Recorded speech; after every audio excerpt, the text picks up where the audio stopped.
You're just as good at them, just as good as they are. And if they don't bring their A game, you can fuck them up. Am I allowed to curse on your show? Yeah. You've done it enough. It's a yes now. Sorry. Okay, welcome to Ball Breaking with Mike and Steve. We got the New Jersey bad boy of comedy with us tonight. The legend himself, Mike Marino. What's up, Mike? Yes, I like indeed. the way that sounds. Yes. I can say goodnight now. I just got to tell the truth sometimes. That's all it is, the truth. Thank you, man. I appreciate you very, very much. Thank you, guys. Mike, the last time we were all together, we did a show in Jersey. I'm curious now. That was in October. How much you missing the West Coast this time of year when you got to shovel your payment? We don't shovel no more. I get kids to do it. That's why I made kids. I let them shovel. That's what I do now.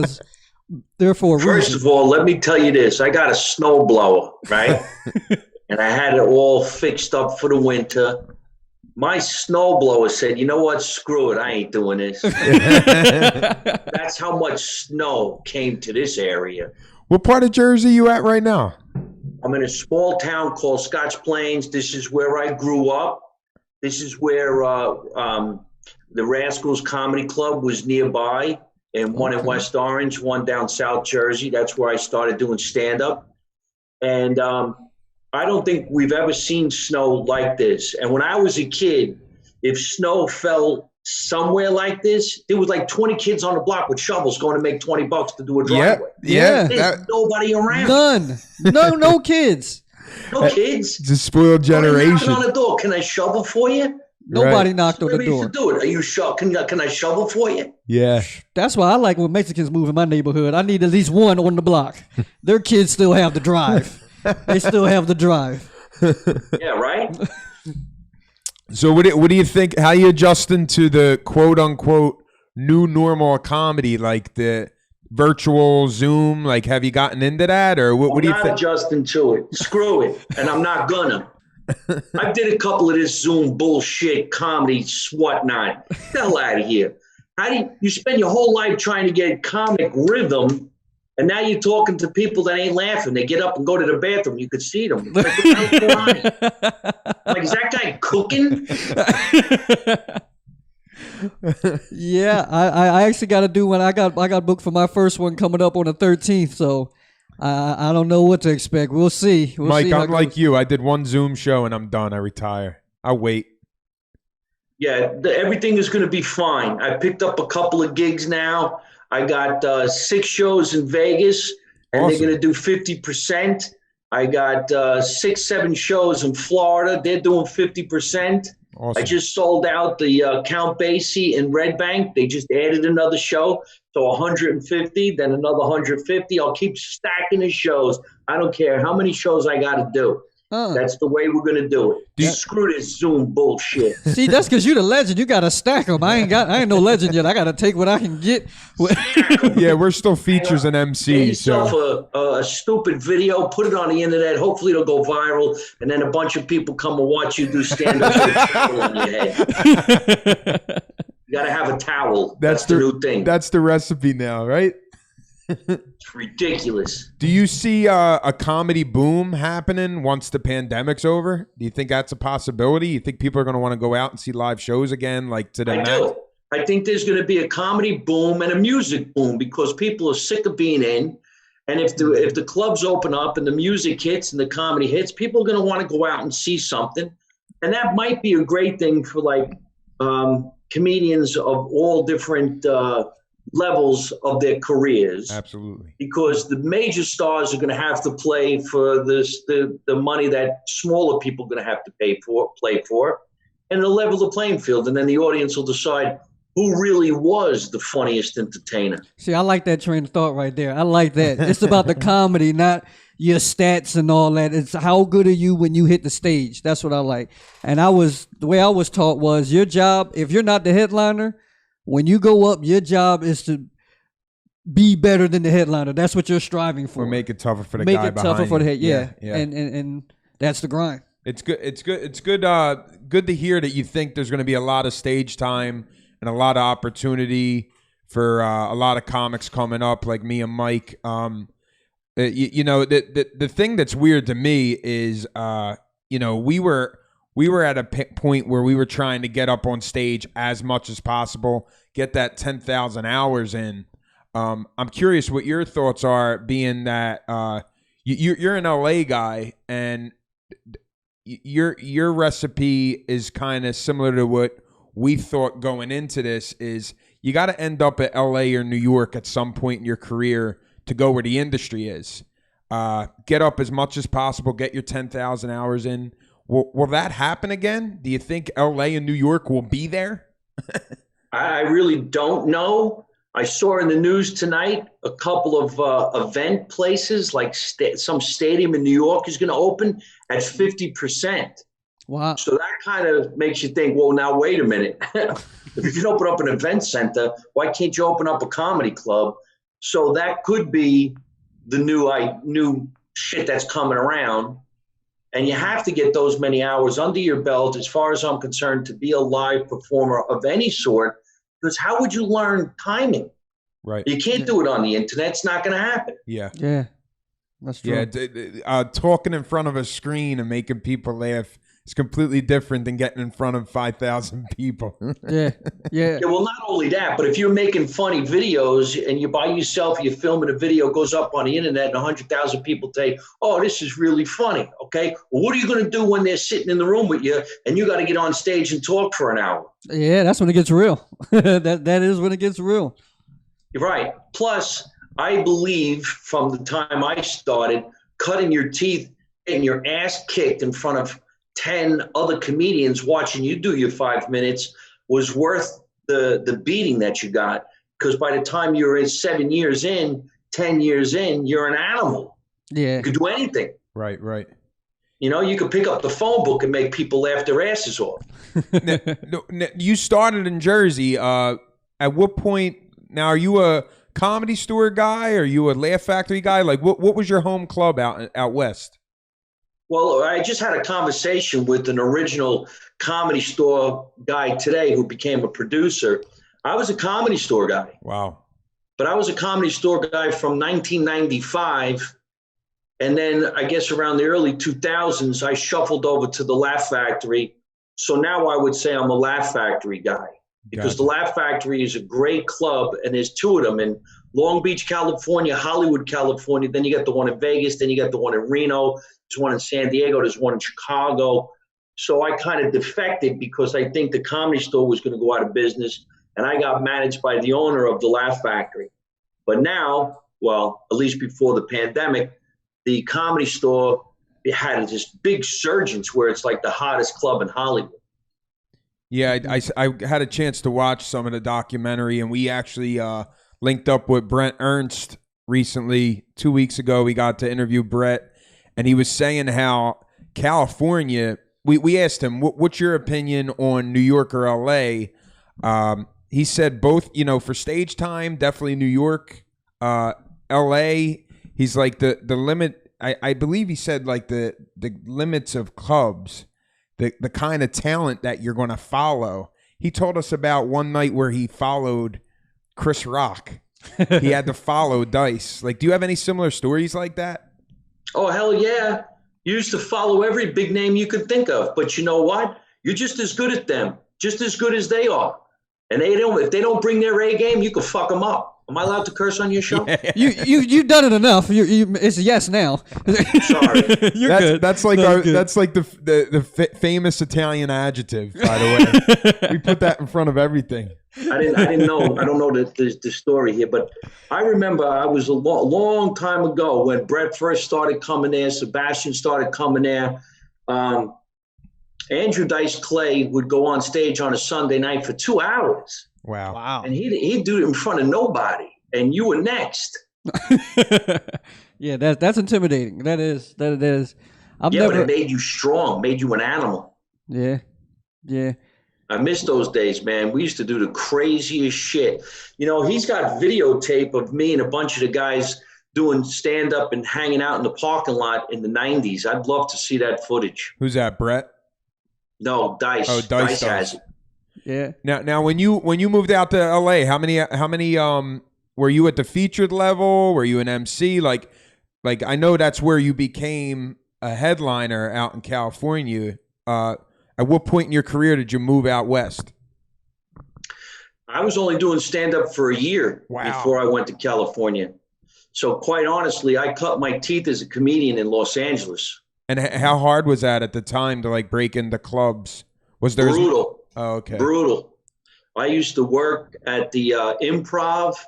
I used to teach comedy traffic school. They never let me play the Improv. I couldn't get into the Laugh Factory. And then one day on a golf course, I met Mitzi Shore's accountant. And he said, "You're really funny. Let me introduce you to Mitzi." I did an audition for Mitzi. She said no. I did another audition. She said no. And then I went back for my third audition. And she said to me, "Stop doing impersonations." Because I used to do impersonations. Really? Okay. Really? Yeah, like everybody else starting out. I did Stallone. I did every Guido you could think of. I did impersonations, you know. You know how these guys do impersonations? This is De Niro talking to Al Pacino, who said hello to Frank Sinatra, and they're all out on the, you know, whatever it was. So I was doing that too. I used to do Fire Marshal Bill. That was so it. one night when I went down to the club, I didn't know what to do. And I got this audition, and, you know, like, you got to do it. And she's sitting in the back of the room watching. So I went up on stage and I said, "Hey, how you doing? I'm from New Jersey, and everybody out here is a wimp. What the fuck is with you people? My father, my mother, my life, my this, the way it was, the pizza." And she came up to me and she goes, "You're a regular. I love you." Wow. Damn. Because it's all about being real. Being real. I guess that's the best comedy. They say the truth. It's the truth. The truth is funny. How many years in were you when that happened? 2. Damn. I like to hear that story of all the no's, because a lot of people don't realize how many no's you get before you make it to the top. A lot of people think that, oh, they're born great and they just win from the door, but you get a lot of no's in this game before you get the yeses. Oh, I get no's every day still. Today I got 2 no's from 2 different agents who don't want to represent me, but 3 theaters called me and said, "How much?" Wow. That's crazy. Wow. That's crazy. Yeah, and then some comedian's going to call me and say, "I want to be your opening act," and they'll tell me who their agent is, and it's going to be the agent that said no to me. Oh, yeah. Small. Like, in other words, the point you're trying to make is a small circle. I started in show business when I was a little kid. I grew up doing TV commercials, so I was always around it. Most people don't know. I started as an actor, man. I got awards all over the joint since I was a child. Wow. But it was when I got into stand-up that I started to enjoy performing more than anything, because you can make your own career. You don't have to wait for somebody to put you in something. You don't have to audition for nothing. You actually make your own career. Okay. So this is my office. I manage myself. We go out. We do this. We do that. We get some sponsors. I try my podcast. I make some videos. We got a studio downstairs. I got my place in LA, and I do my own thing. Okay. But I like to work with other entertainers that make me happy so that I can have some fun. No doubt. I'm supposed to have some fun. No doubt. You know what I mean? Definitely. So, were you the class clown? Like, did you want to get into comedy at a young age, or no? No. When I was a kid in junior high and high school, I was always a drama major, and I played the drums. So I wanted to be in marching band and show off. I wanted to be in the theater and show off. I went to acting school when I graduated high school. I wanted to just be a show off. I never wanted to be a funny guy. I wanted to be a serious theatrical actor.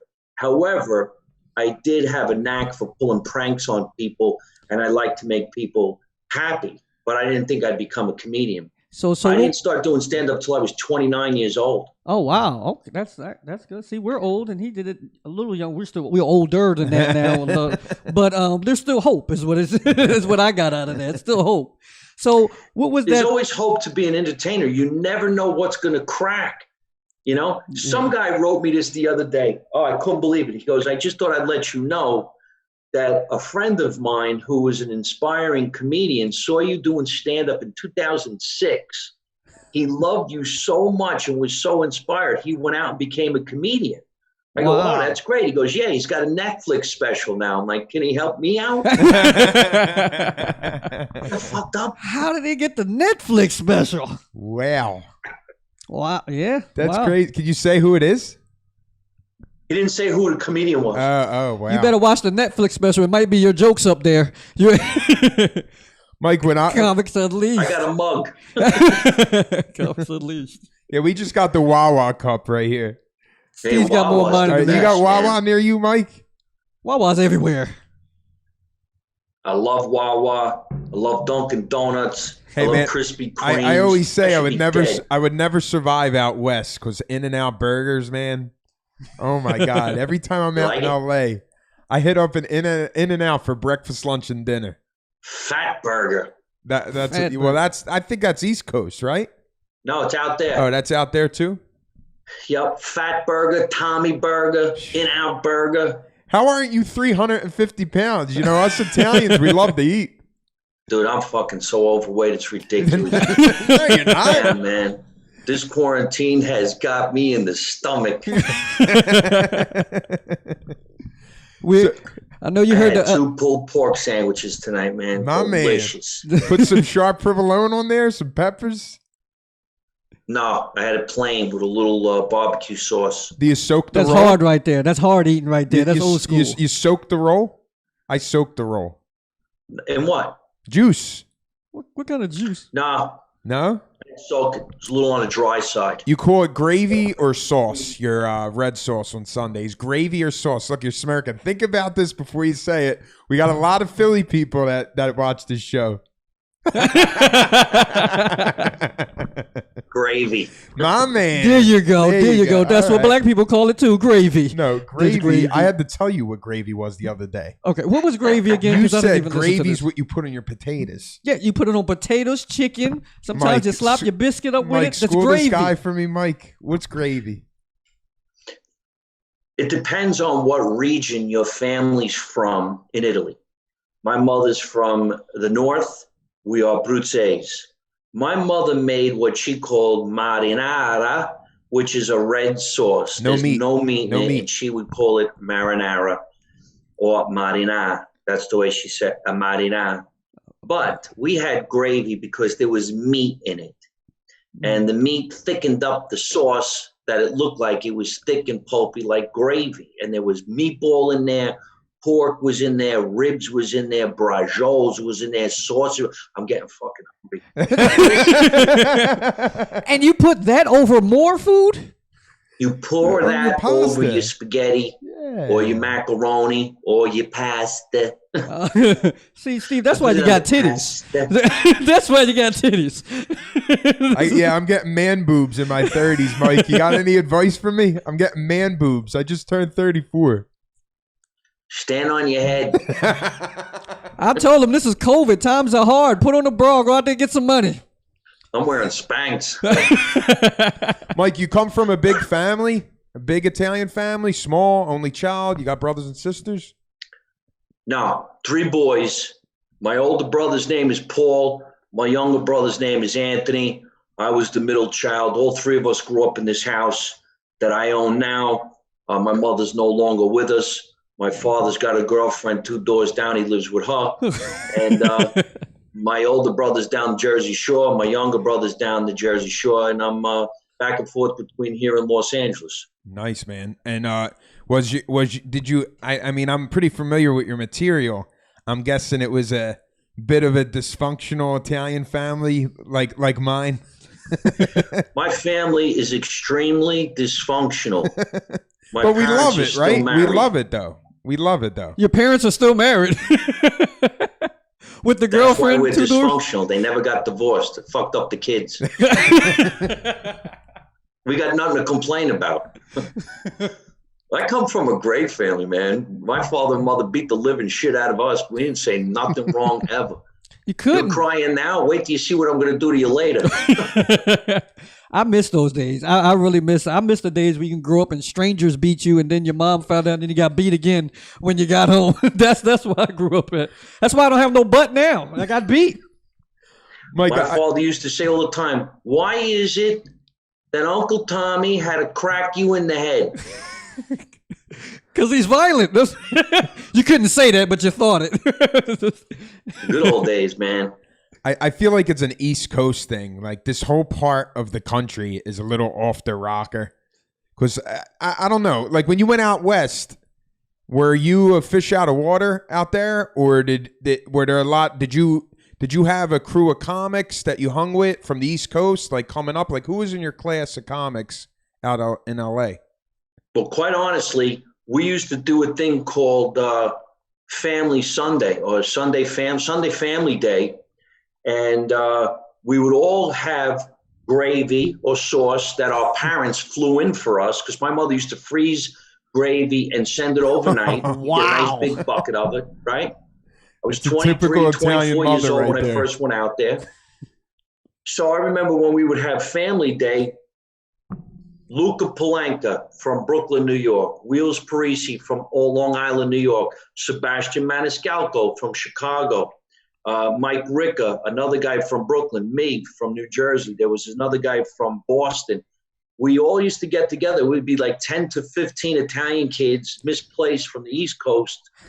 And we got together and broke bread. And that's how we started coming up together. We used to do a show called The Night of 1,000 Guidos, hosted by Andrew Dice Clay. It was out of control. I'd give anything to find those pictures. Brett Ernst was there.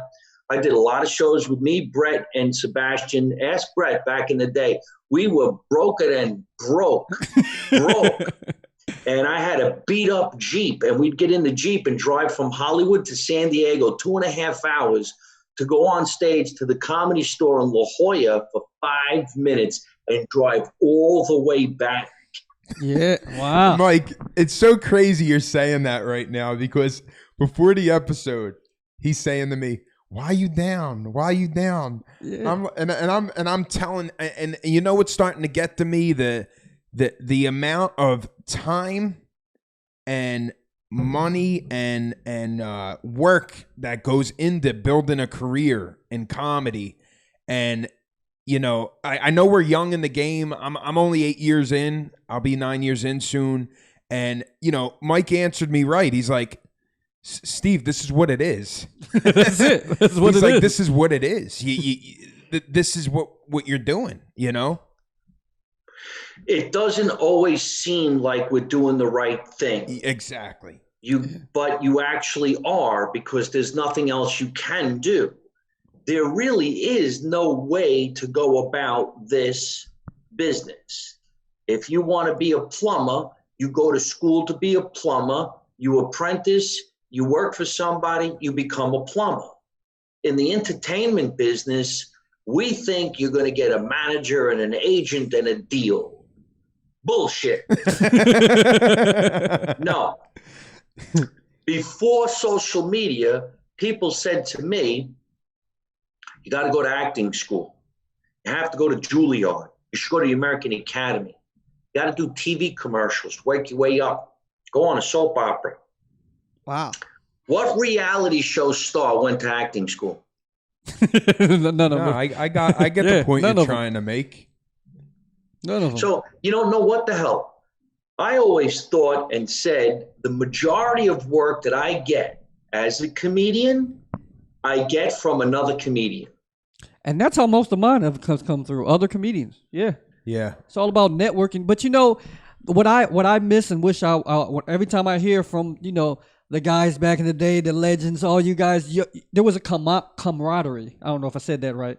Camaraderie where, you know, you guys stuck together. It seems now in our generation, it's like a disband a lot. You know, there's only everybody's trying to fight each other to get to the top instead of, you know, working together. Yeah, we deal with a lot of comedy cliques. Did you have that when you started out, Mike? Like small circles? I think and stuff? so, yeah. Especially since when I first was cutting my teeth in LA, there was the Improv, the Comedy Store, and the Laugh Factory, and you couldn't play all three. You had to be one or the other. Then when those guys started to relax a little bit, I was playing all three, but not that much. Then I was playing the Laugh Factory and the Comedy Store a lot, and I would walk back and forth. And then I eventually settled with the Laugh Factory, and I was comfortable. But now I can't really go back to the Comedy Store because I don't know anybody anymore. And I think if I really pressed it, I could probably get back in. But I'm a touring comedian now. So do I really want to embarrass the shit out of myself to get 15 minutes on a stage where I used to play in my 30s? Yeah, and you make your money on the road. Was that your goal initially when you moved out to LA, to be a touring comic, or no, it wasn't? No, I was playing around the clubs in LA thinking I was going to get on television. Okay.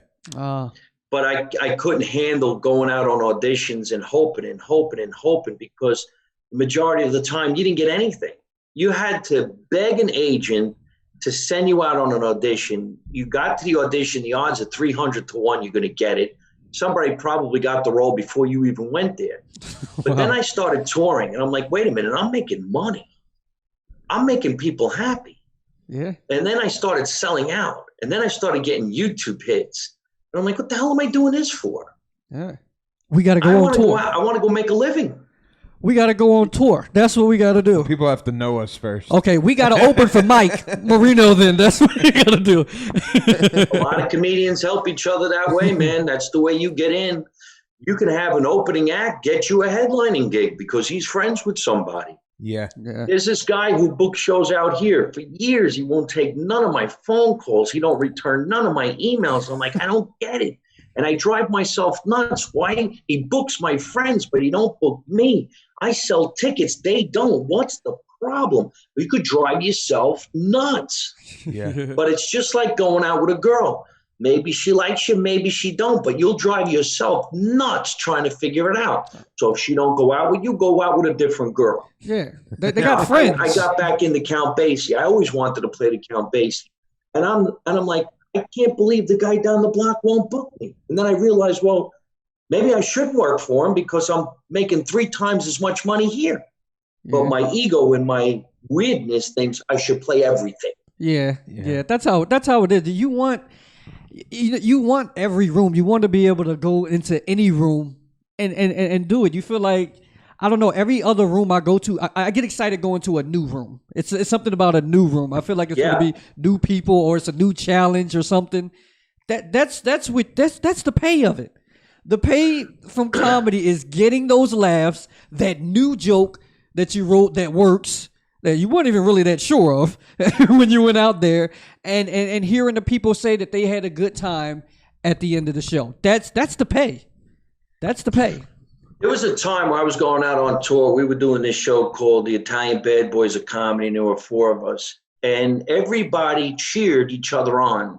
We all did 25 minutes. You could rearrange the lineup in any which way you want.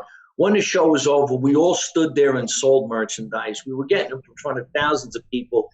That's what you want to be around, not a bunch of knuckleheads who want to knock you off your pedestal. It's stupid. See, now, it's a waste of time, and you're going to get burnt. That's leading into our. We're going to start. This is something that me and Mike talked about. We want to start doing when we have guests on the show. The podcast is called Ball Breaking with Mike and Steve. So we got a couple ball breaking questions for you, Mike. The first is, what's the worst thing that happened to you after a performance with greeting the audience at the end of the show and saying goodnight? Well, there's a lot of different bad ones. One that comes to the top of your head. The first time I did NJ Pack was about 2 years ago. I sold out 2 shows, and I got a standing ovation at the end of the show. And I leaned in to shake some guy's hand at the end. And they were playing music and everything. I was waving goodnight. And he grabbed me, and he grabbed his cell phone to get a selfie with him and his girl. So I did it. And then another guy did it. And then before you know it, they pulled me into the audience, and a security guard came up behind me. He picked me up like a toy, and he puts me on the stage, and he pushes me into the green room. And I says, well, I was fine. He says, no, we have a liability insurance policy, and that's not going to happen tonight. And then you go sit in the green room like this. So watch what you wish for. And one other night, I think the most scary one for me was I was selling merchandise after a show, And some girl kept saying, sign my boob, sign my boob. I says, I don't want to sign your boobs. Please don't make me sign your boobs. But she wouldn't go away. Wow. She was drunk. She won't go away. And if she don't go away, I ain't going to sell nothing. Wow. Can you imagine those problems? I signed the boob up here. About 5 minutes goes by and some big fucking dude comes in. So you had to sign my wife's tits. And I'm like, dude, come on, man. Your problem's not with me. Your problem's with your wife.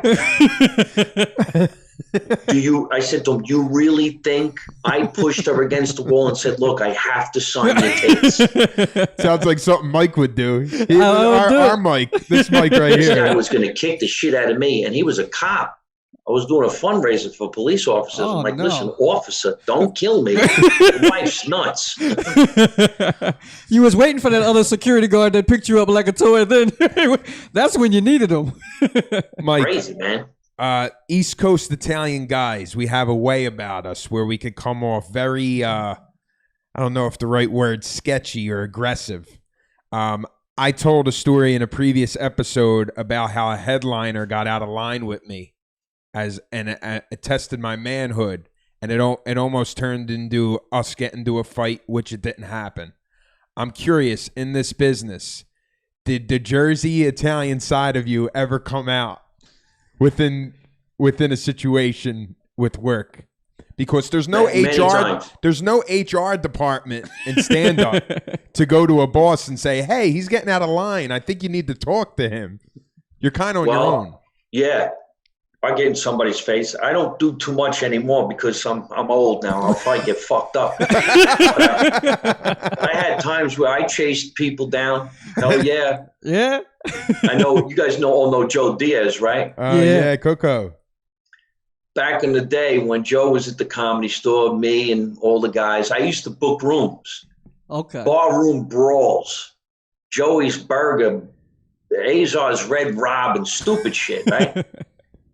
So I would say, okay, here's $10 for the one guy, here's $20 for the other guy, $25 for the headliner. They'll give you a hamburger, go do a 90-minute show. And I was the booker. I was doing it all over the place. Ask Brett Ernst. Brett used to call me going, do you have any idea where I am? I'm like, yeah, but the food's good.